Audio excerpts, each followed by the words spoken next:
signals you talk about? What signals? Kunuvuruta niende Azimio? I think so.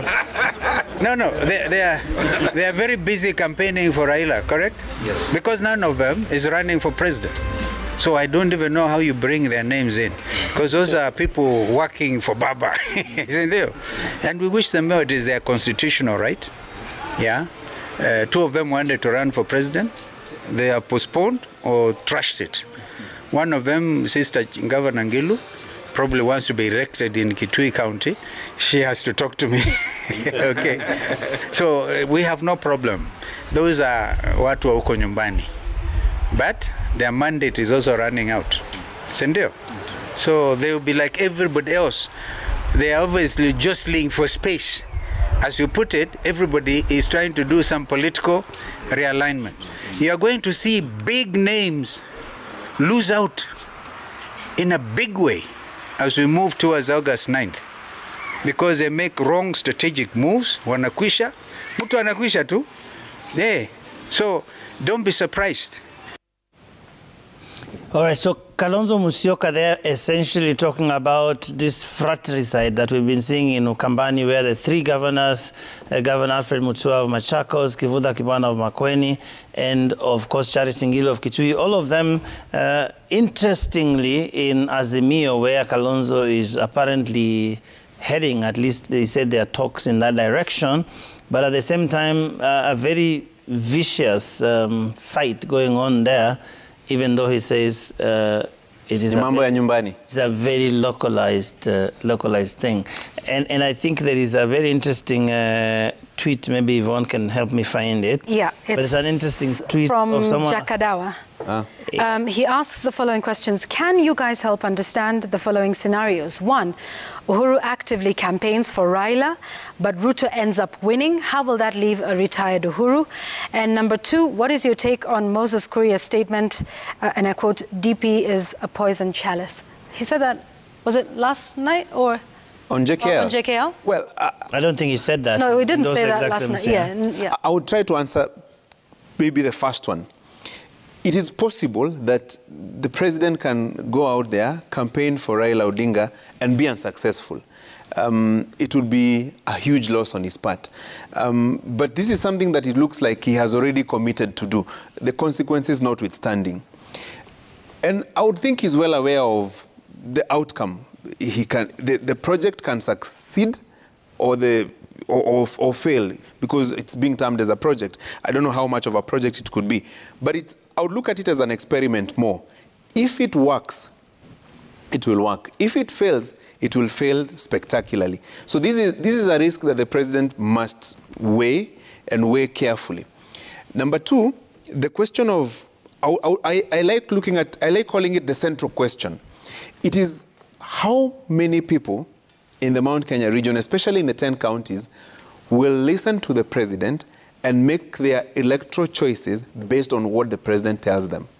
Are there people out there who probably are saying, let's hear what the president has to say? I would say there are. Are there people who will say they will vote for, let's say, the deputy president regardless of what the president tells them? I would say yes, there are. So it's a question of how many people the president can convince to vote for Raila Odinga, vis-a-vis how many people will vote for William Ruto regardless of what the president tells them. And that's an interesting one, because some people here have said that it is actually a contest between Uhuru Kenyatta and William Ruto in the Mount Kenya region, at least, as opposed to maybe even between the deputy president and Raila Odinga. Linus, is that an assertion that would find a basis in the politics that we are seeing right now? Absolutely. This is a multifaceted struggle going on. There is one race between William Ruto and President Uhuru Kenyatta, and there's another race now between William Ruto and Raila Odinga. And we should remember that one thing that the DP has always done is to combine both from the very beginning, and that's where the name Project comes from. Before Project, there was Dynasty. Basically put these guys together. They come from famous families, the Kenyatta family and the Odinga family. They are sitting together. Put them together first. So if there's one thing that has been consistent is the DP has defined Uhuru Kenyatta and Raila Odinga as campmates. That's one camp that is in his opposite. You remember the National Prayer Breakfast where he spoke and said, you know, as a pastor, a child of nobody who now dines with the... He segregated himself from, he separated himself from the rest. But back to Jakadawa's question, and which Francis has very ably answered, there is a precedent to a situation where the sitting president supports a particular candidate and then the outcome goes against their way. And that was in 2002. President Daniel Arap Moi supported Uhuru Kenyatta over Mwai Kibaki. And Uhuru Kenyatta was called a project for the simple reason that his coming to the race was, everything about it was really choreographed. From his nomination, from his appointment first as chairman of KTB. KTB, yes. And then from KTB, he's nominated to Parliament with Makto being told to give the space. He's nominated to Parliament, and then a few days later, he's appointed Minister for Local Government, and then from there, he moves on to become the candidate. So that is what a project looks like. I always find it difficult to appreciate this argument that Raila Odinga is a project, considering the number of times he has run for president. In fact, in the presidential race, Raila Odinga is more of a monument than a project. You will always find him in the ballot for the last 4 races. How do you turn that into a project just because now he's getting the support of a base that never used to support him? Now, in terms of the outcome, Jakadawa, Daniel Arap Moi accepted the outcome of the election. Before the results came out, we all trooped to the Langata barracks for the farewell ceremony that he conducted with the military. A very solemn event, very, very interesting indeed, and he would come there, do the final salute, the military, the Kenya Army gave him the farewell, and I remember the gift he was given was a tractor. That now you're done with the presidency, you'll go to farming.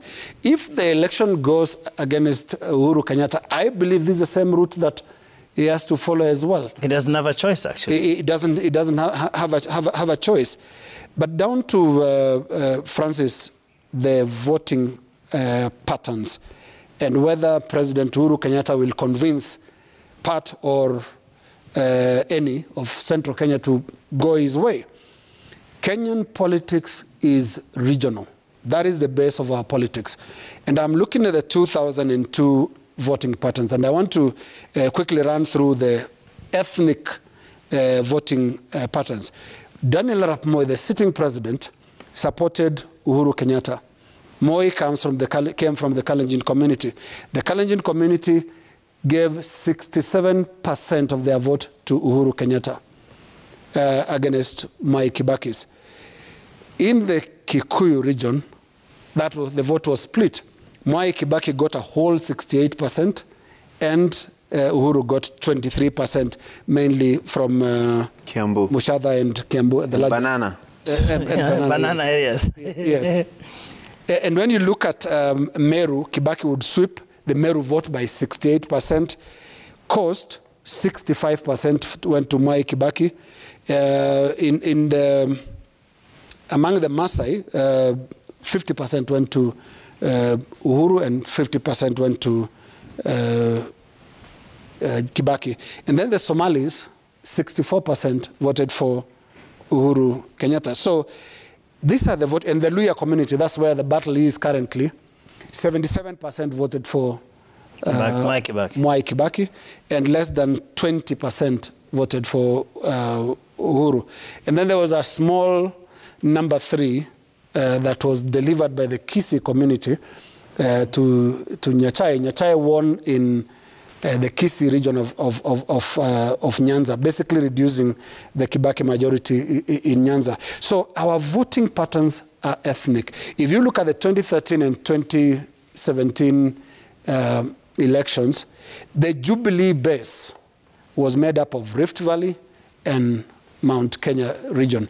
The two regions where now this race appears to be shaping up. When you look at how the William Ruto, Raila Odinga campaigns are focused, now all the attention is on the big Central Kenya bloc. Why do they do this? Because they know voting patterns are regional.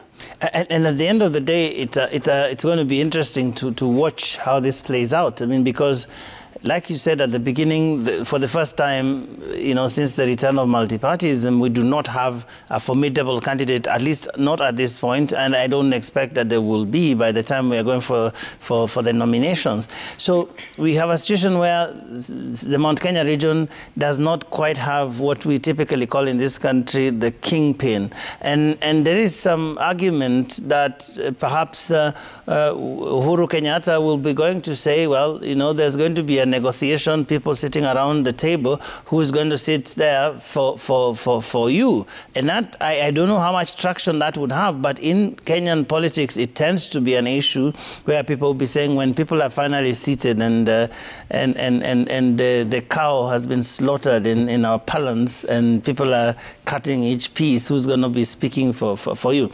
That is a very traditional argument that politicians make, and it will be extremely interesting to see how that plays out in this very confused political dispensation where nothing really looks like what it appears to be, Yvonne. That's exactly right. And I think this was something we were even saying before the break about what we've seen happening over the last couple of days, that this is now seemingly, at least for this moment, between President Uhuru Kenyatta and his deputy, William Ruto. Both of them doing two things. One, fighting for the legacy of their administration over the last, what now, 9 years? Almost 9. Surely it's now almost 10. Yeah, we've got like five months to the August election. Could this end up being a battle between the president and his deputy, with all of these others being proxies like Raila Odinga? And in that battle, all of them claiming credit for all the good things they claim has happened. Allow me to take this table around, in a slightly different tangent for a moment, because in that fight for a legacy, for something positive, none of them taking responsibility for what didn't happen. I think last week around this table, we listed what President Uhuru Kenyatta's tangent will be over the next couple of months, which is, finishing his projects and finishing them in a hurry. While we look at all of these political formations, I'd like us to not forget that there's something that is happening. Very quick, a rush to finish all of these flagship projects. We've mentioned that before. And this is something I also need to flag right now. We're going into a budgetary process. The Budget and Appropriations Committee, while the presentation of the budget policy statement has actually complained about this rush to complete the flagship projects under the Big Four agenda, saying it'll force us to borrow beyond our 9 trillion shillings ceiling. Our debt now is at 8.6 trillion. Our ceiling is at 9 trillion. And yet, for this new budget, we have a deficit of 1 trillion. With just a window of about 400 billion to borrow, you can see where we're going with this. Revenue targets will no doubt be missed in the coming election, or rather the upcoming financial year. So just as they clamor for all of this good projects, and as you see the president very quickly rush it, in fact, I think tomorrow the Transport Ministry will be doing an inspection of the Eastern Bypass, and they'll be giving us an update on the Nairobi Expressway, which is, currently being done very fast. Even as we follow all of the political formations, what's happening here, who's going to vote in which way, I think let's also just maintain a side eye on what is going to happen. And these are things that will affect us 5 months from now, 5 years from now, a year from now, and will certainly be the burden of whoever takes over, after the August 9 election. So just to keep our eye on some of these things that happen while we're in the height of, political rhetoric and all of this back and forth and formations, breakup, divorce, new marriages and new relationships, just let's keep our eye on the economy. Interesting, and I think Moses Kuria alluded to it last night in his interview with Jeff Koinange, and we will speak about Moses Kuria in just a minute. But a friend of mine was saying that, what we are seeing now is quite interesting, because the deputy president has said that Bila Yeye, they would not have been essentially saying that in some ways he made Uhuru Kenyatta president, and that the president will be going out there to test that theory. Is it true that he made him president? Because if he succeeds, as Jakadawa was asking, without the president's support, actually in spite of the president's opposition, then he will probably be saying, yes, I made you president. That is why actually I overcame this. Yeah. If the president is able to overcome whatever has been happening, and then he'll be saying, you know what, even without you, perhaps would have got another partner. Interesting insights there. But let's go to Moses Kuria. Yesterday, speaking on Jeff Koinange, he didn't come out. There's a question Jeff kept asking in several ways. You know, where do you stand? Right now, people want to know, is it Kenya Kwanza? Is it Azimio? And he said rather interesting things about both formations. You know, I liked how he talked about everything in extremely philosophical terms. He was talking about the parties that eventually joined William Ruto in Kenya Kwanza, ANC and Ford Kenya, because he said his party, Chama cha Kazi, and the others, the Service Party and all of those things, differed with the DP on that question of coalitions, because the DP apparently said the UDA is a big mass movement that everybody needs to join, and so they parted ways on that. And I think that is something that still intrigues him to date. He said how the other parties were able to come in.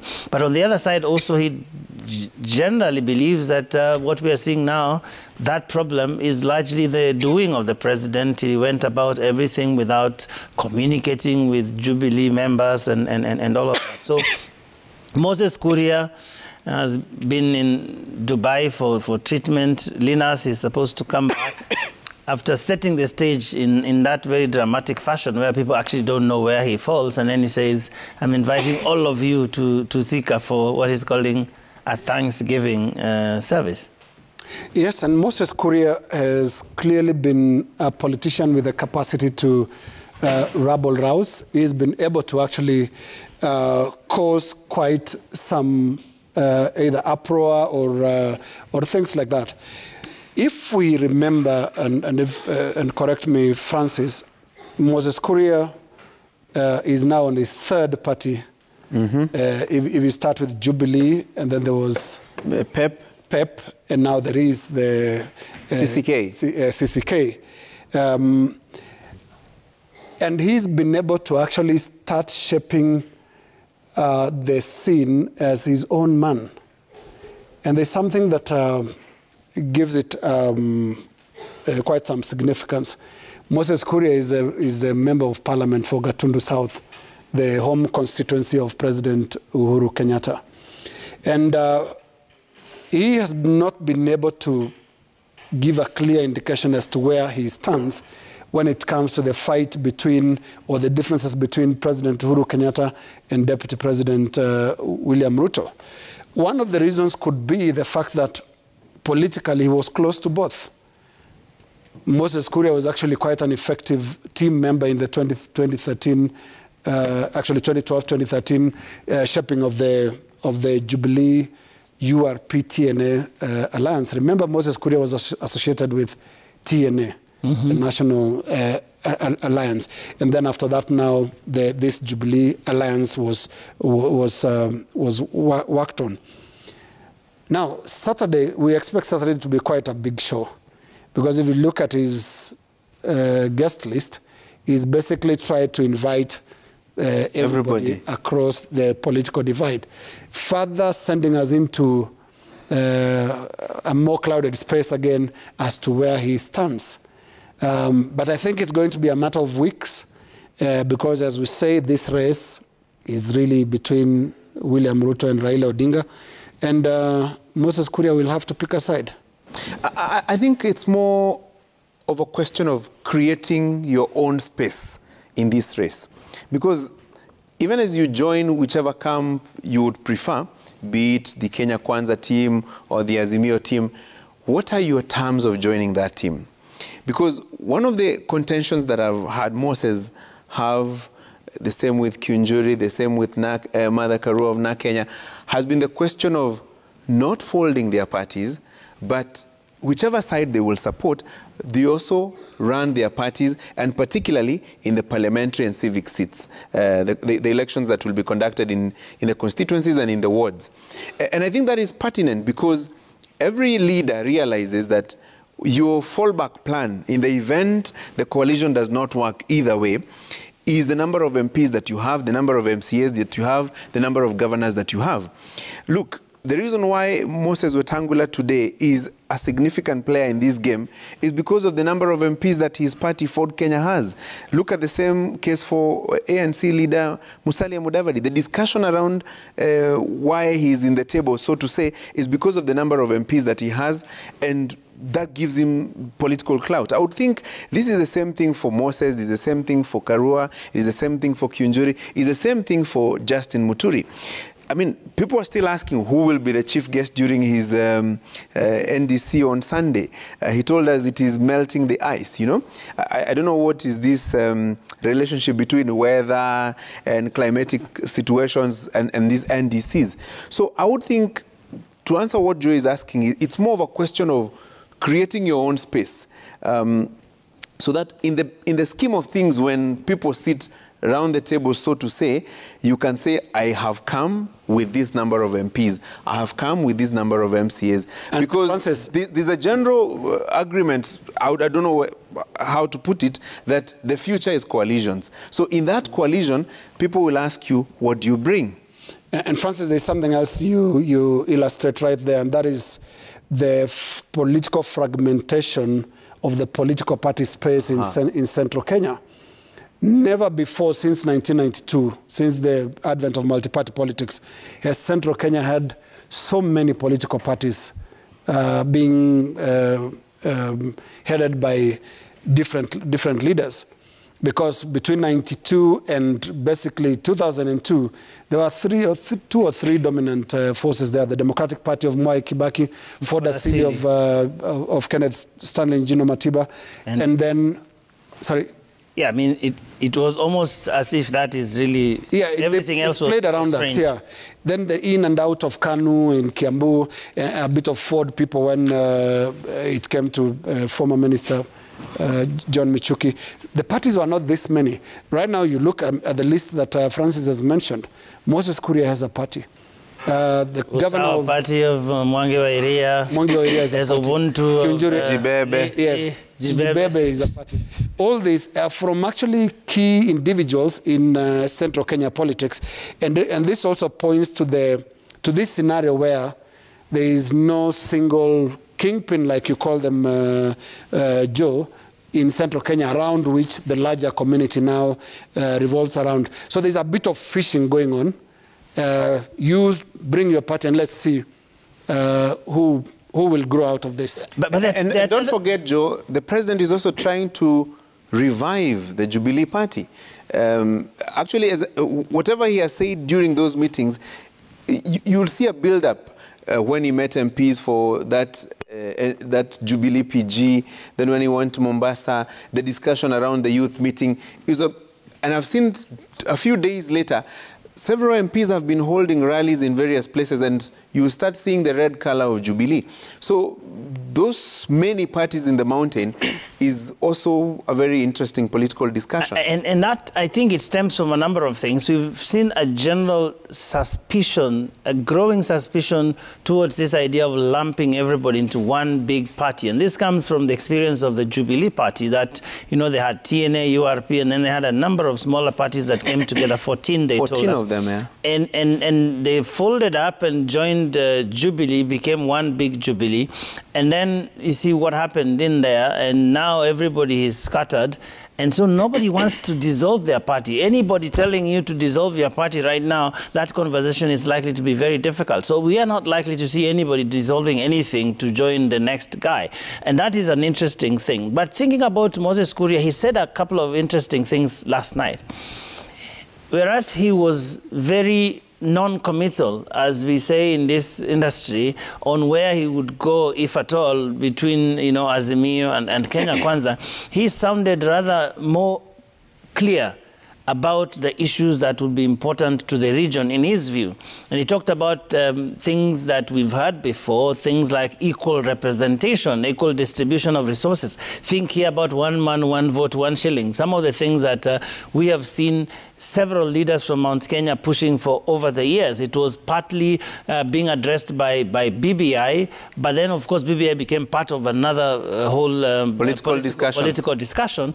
But there are things that members of parliament from that region have pushed in different ways. Remember, even when there was that discussion about the division of revenue and all of that in the Senate. Revenue sharing formula in the Senate. Revenue sharing, and that was part of the conversation. And Moses Kuria, to credit to him, he has been extremely consistent on that issue, you know, saying how can you have 8 billion shillings going to Kiambu County and then some other counties that have far fewer people actually getting more money. And that is something we are going to see come into play as the various candidates now enter the fray, because those are things that I think Moses Kuria and the like will be telling people on the ground. And I think increasingly we will see, whether it's Kenya Kwanza or Azimio, trying to speak to that space, that look, when we come in, this is how we're going to address some of the feelings that you've been having. And then they have to balance that with what the other regions might feel. So we will see some interesting conversations happening within that space. And Linus, you look like you want to say something more on that. Maybe not, although for a fact, Moses Kuria has been one of the people who have complained longest about what they consider a road deal for Mount Kenya region.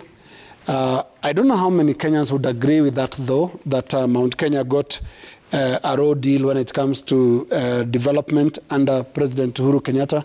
And I think his earliest fights, remember the origin of Tangatanga and Kieleweke. Tangatanga was basically telling the people of Central Kenya that, oh, Uhuru has not done much, he has not given you the development projects that you ought to have. And the president was actually pushed to a corner when it came to his development record in Central Kenya. But is it true that, is it a fact that Mount Kenya region has gotten a road deal under President Uhuru Kenyatta's term? I don't know of any other region that has superhighways heading in their direction. And there is a highway going to Nyeri from Kenol, dual carriage. Marwa, yeah. By my geography, it is in Central Kenya. And in physical terms, that doesn't look like a road deal. Now, we need to move to the final thing here. I mean, we've seen quite some row about cows over the last couple of days. The DP speaking in Nyeri, I think it was, made a remark about the Democratic Republic of Congo. And I think we have that soundbite. We can play it.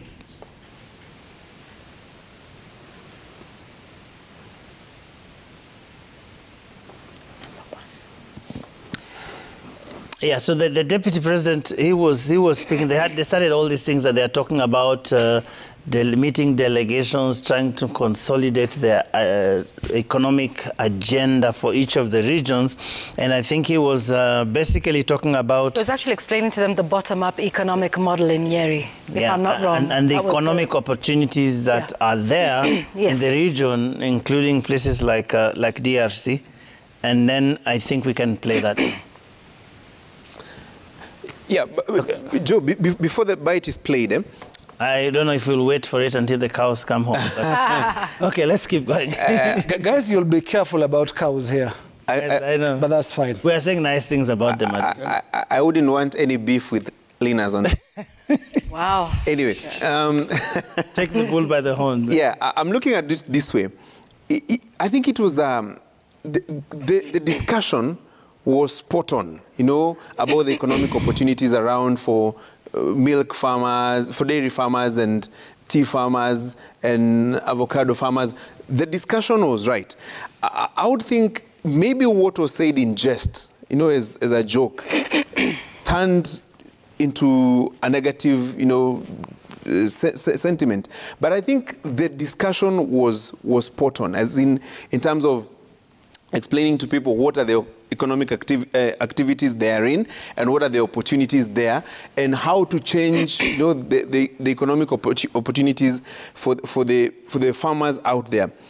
But it goes to show that whatever one says, especially in this political kind of an environment, must be taken very, very seriously, because there's a possibility that even that which is said as a joke can be twisted around in this political environment, can be misconstrued, can be misinterpreted. And this is a scenario where anything politicians say in this season, because of the fractures kind of a scenario that we have, more so the presidential succession race, whatever Raila Odinga will say, whatever William Ruto will say, whatever Kalonzo will say, whatever Musalia will say, will be interpreted based on where they are in this political succession. And also, Yvonne, this just going to show a couple of things. One, the fact that what we do here is not just our business. I mean, there is a whole international spotlight that right now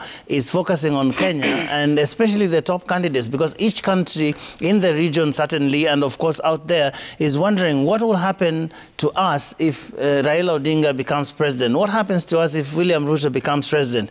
And so therefore, to that extent, they are listening and watching every little step that these people make, because then they are trying to extrapolate, because they've never seen them as president. So they are trying to extrapolate, how will this person be as a president? And I think that is one reason why the presidential aspirants, because that's what they are right now, need to bear in mind that we are being watched out there. The things that we say, you see, right now, whatever he said, whatever he meant, there is what you say and then what people hear you to be saying. And I think that is where the problem is. And in diplomacy, one of the most important things is how things are said.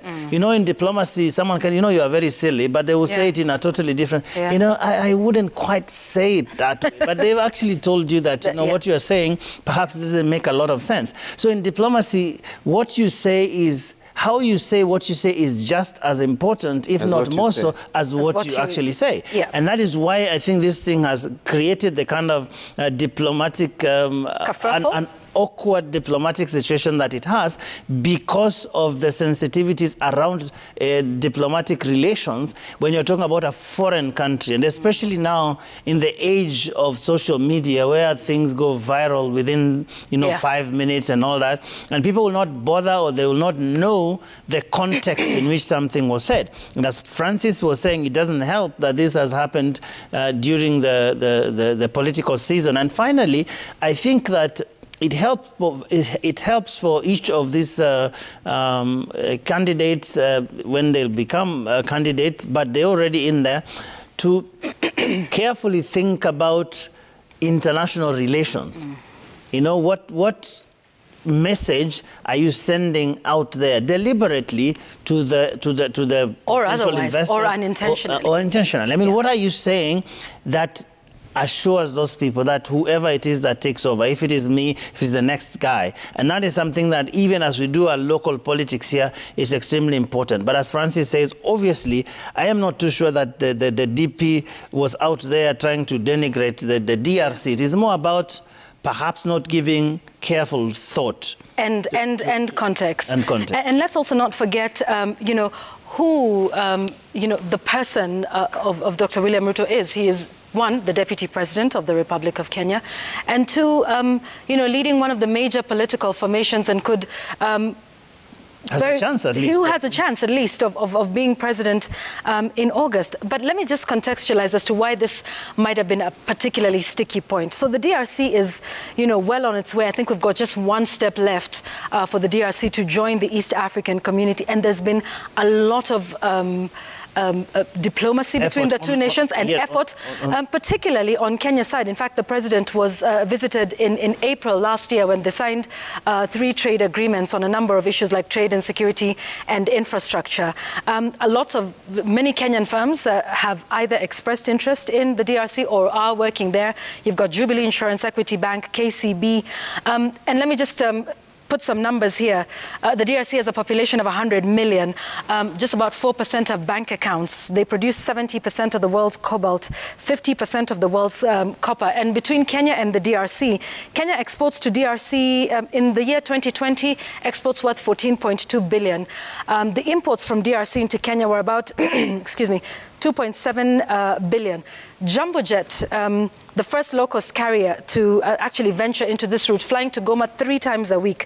Kenya is in fact opening other consulates. Is it in Goma and Lubumbashi? So you can see there's quite a bit that's happening between Kenya and the DRC. And Kenya has been at the forefront in pushing for their entrance. The extension of DRC into Absolutely. the DRC. So you can understand why, you know, the DRC would be looking to whatever's happening in Kenya and the political scene very keenly.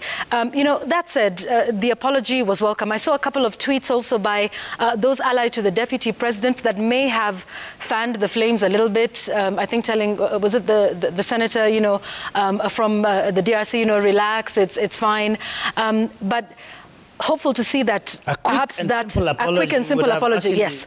Although it came later, which is, you know, I suppose a good thing. But this is not just a lesson to the Kenya Kwanza Alliance, but to others as well, as to the significance that Kenya has. And by the way, it's not just those in the East African community who are watching, but, you know, those around the world as well. Kenya is extremely strategic. We saw the diplomats, and I think we saw the diplomats basically seeking an assurance from the government, you know, whether this election will be done properly, whether the IEBC is ready, and I do think, if I'm not mistaken, that we had CS Matiang'i was meeting envoys, talking to the international community about Kenya's preparedness to deal with an election and the transition. We have given assurances to our partners that as a country we are ready to proceed and facilitate the IEBC to conduct elections. The agencies that have got the constitutional mandate to facilitate the IEBC are here. As for the conduct of the general elections, that is the matter of the IEBC because it's an independent constitutional institution. But we have given assurances that we will do our part and we will continue to ensure that the country remains peaceful and stable and is prepared effectively for the transition. Linus, that international spotlight, a big one, is on us. And just as we were mentioning a short while ago, the DRC is not left behind. Look, internationally, Kenya is very well regarded. And this is way through down to our history from 1963 coming up this way. A hub of international business. There was a time, if you remember, Joe, in our primary school years, you'll hear President Moi saying this is the island of peace. And it literally was, because Somalia was at war, Ethiopia was at war, Uganda had civil war. The only other peaceful nation was Tanzania, basically. So we considered ourselves a very, very important nation. And even through the period of the Cold War, this was a melting pot of those ideological differences. The Americans played big here, the Russians played big here. So we've been important in the bigger scheme of things when it comes to international relations. And that is why you see every election year, the international community also takes great interest in how we conduct ourselves. Will it be peaceful? Will it be stable? Will it be a transition that will not destabilize either trade or international relations and travel and things like that? We are considered that important.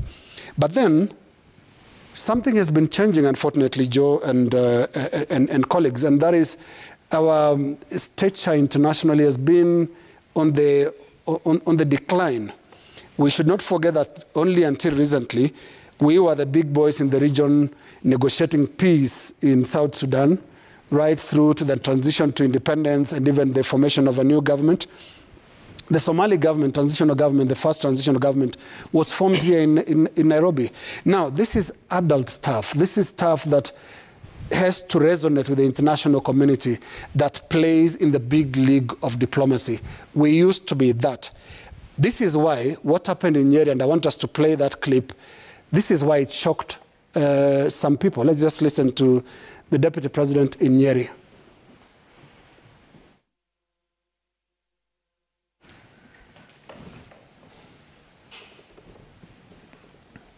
The deputy president talking about the cows and DRC. The cows in Congo. Yeah.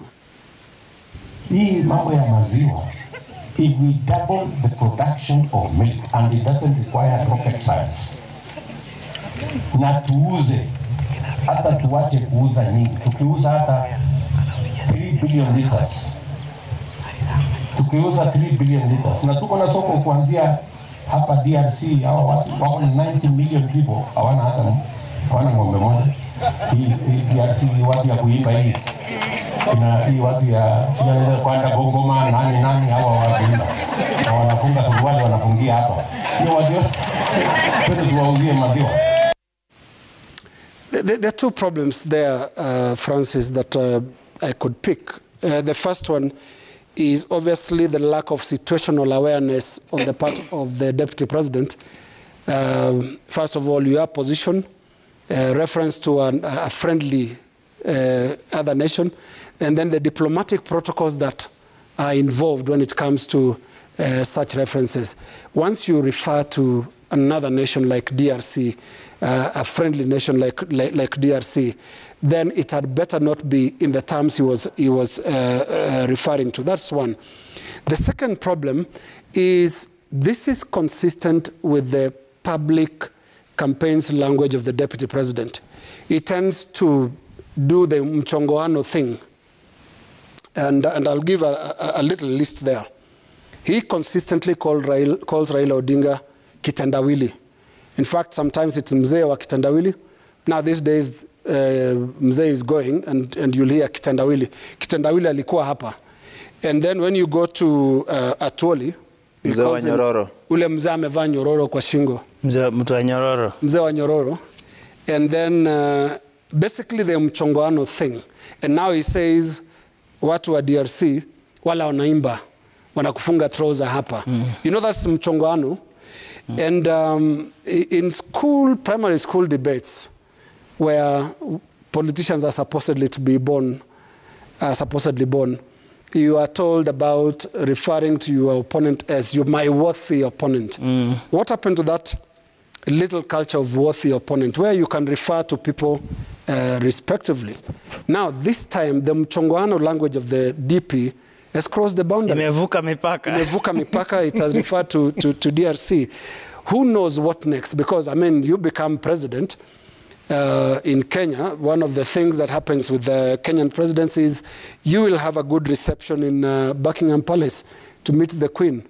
You don't expect the DP to come here and say, yule mama wa kuvurutwa na farasi, you know, referring to obviously the courage that normally they do at the Buckingham Palace receptions, or when you go to the US. So this is something that the DP really needs to start checking, because his language comes across as condescending, comes across as disrespectful, comes across as demeaning of his subjects before he actually goes ahead to deal with them. Because he's an allot like myself, so I know what he means when he says wale watu wa kuimba.